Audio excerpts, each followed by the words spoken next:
natapos din mga ka-skilled. Ito na yung last na ventilation fan na in-install natin. So, ginabi na nga tayo. Ayan. So, same connection pa rin mga ka-skilled, sabay siya sa ilaw. Ang reason mga ka-skilled kung bakit sabay sa ilaw yung ventilation ay para hindi nakakalimutan i-off yung ventilation. Kasi ang mga ventilation is disposable din.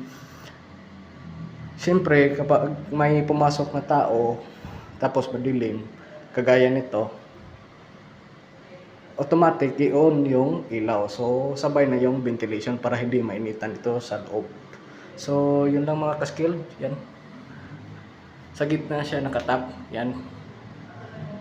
So off natin. Yan. So on natin. Yan. So goods na goods mga ka-skilled.